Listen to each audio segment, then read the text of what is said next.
चालू घडामोडी 21 मार्च 2026. प्रश्न क्रमांक पहिला. CE-20 क्रायोजेनिक इंजिनची यशस्वी चाचणी कोणी केली आहे? तर त्याचं उत्तर आहे इस्रोने. प्रश्न 2. इंडिया इलेक्ट्रिसिटी समिट 2026 कुठे आयोजित करण्यात आली? तर त्याचं उत्तर आहे नवी दिल्ली येथे. प्रश्न 3. सर्वात कमी वेळेत 7 ज्वालामुखी शिखरे सर करून विक्रम कोणी केला? तर त्याचं उत्तर आहे भूपती राजू अनमिश वर्मा यांनी. प्रश्न 4 पाहूया. कोणत्या राज्य सरकारने विधानसभेत समान नागरी संहिता 2026 विधेयक सादर केले आहे? तर त्याचं उत्तर आहे गुजरात राज्य सरकारने. गुजरात राज्याची राजधानी आहे गांधीनगर. मुख्यमंत्री आहेत भूपेंद्र पटेल. राज्यपाल आहेत आचार्य देवव्रत. प्रश्न 5. नुकताच उद्घाटन झालेला लोअर कोपिली जलविद्युत प्रकल्प कोणत्या राज्यात आहे? तर त्याचं उत्तर आहे आसाम राज्यात मध्ये. तुमच्यासाठी प्रश्न आहे, आसाम राज्याची राजधानी कोणती आहे? कमेंट बॉक्स मध्ये सांगा. प्रश्न 6 पाहूया. जागतिक इंडोर ॲथलेटिक चॅम्पियनशिप 2028 कोणत्या देशात आयोजित केली जाईल? तर त्याचं उत्तर आहे आपल्या भारत देशामध्ये. प्रश्न 7. भारताचा पहिला सार्वभौम AI पार्क कुठे उभारला जाणार आहे? तर त्याचं उत्तर आहे तामिळनाडू राज्यामध्ये. प्रश्न 8. मार्च 2026 मध्ये कोणत्या देशाने जागतिक आरोग्य संघटनेतून अधिकृतपणे माघार घेतली आहे? तर त्याचं उत्तर आहे अर्जेंटिना देशाने. प्रश्न 9 पाहूया. कोणत्या राज्यामध्ये गौतम योजना सुरू करण्यात आली आहे? तर त्याचं उत्तर आहे छत्तीसगड राज्यामध्ये. प्रश्न 10.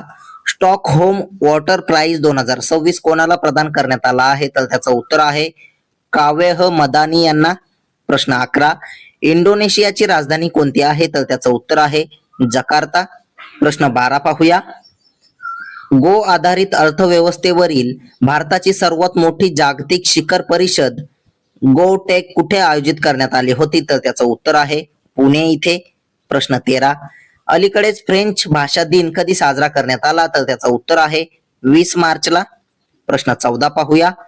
2024-25 मध्ये भारताचे अव्वल कापड निर्यातदार राज्य म्हणून कोणते राज्य उदयास आले आहे? तर त्याचं उत्तर आहे तामिळनाडू राज्य. तामिळनाडू राज्याची राजधानी आहे चेन्नई.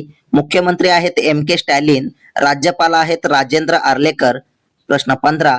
केंद्रीय गृह मंत्रालयाकडून जनगणना 2027 साठी कोणाची ब्रँड अँबॅसेडर म्हणून नियुक्ती करण्यात आली? तर त्याचं उत्तर आहे सुदर्शन पटनायक यांची. प्रश्न 16 पाहूया. भारत आणि इंडोनेशिया यांच्यात कितवा समुद्र शक्ती नौदल सराव पार पडला? तर त्याचं उत्तर आहे 5वा. प्रश्न 17. हिंद महासागर नौदल परिसंवाद IONS च्या अध्यक्षपदी कोणाची नियुक्ती झाली? तर त्याचं उत्तर आहे भारताची. प्रश्न 18. कोणत्या राज्य सरकारने ई-हेल्थ धाम पोर्टल सुरू केले आहे? तर त्याचं उत्तर आहे उत्तराखंड राज्य सरकारने. प्रश्न 19 पाहूया. 19व्या शतकातील प्रबंधन मंदिर संकुलाची पुनर्बांधणी करण्यासाठी भारत आणि कोणत्या देशामध्ये भागीदारी झाली आहे? तर त्याचं उत्तर आहे भारत आणि इंडोनेशियामध्ये. प्रश्न 20. जागतिक सॉफ्ट पॉवर निर्देशांक 2026 मध्ये भारताचा क्रमांक कितवा आहे? तर तो आहे 32वा क्रमांक. प्रश्न 21. RBIने KK मिस्त्री यांची कोणत्या बँकेचे अंतरिम अर्धवेळ अध्यक्ष म्हणून नियुक्ती केली? तर त्याचं उत्तर आहे HDFC बँकेचे. असेच रोजचे चालू घडामोडीवरील प्रश्न अतिशय कमी वेळेत पाहण्यासाठी आपल्या चॅनलला सबस्क्राईब नक्की करा आणि व्हिडिओला लाईक करा. तुम्हाला मंथली करंट अफेअरची PDF हवी असेल तर आपल्या टेलिग्राम चॅनलला जॉईन करा. धन्यवाद.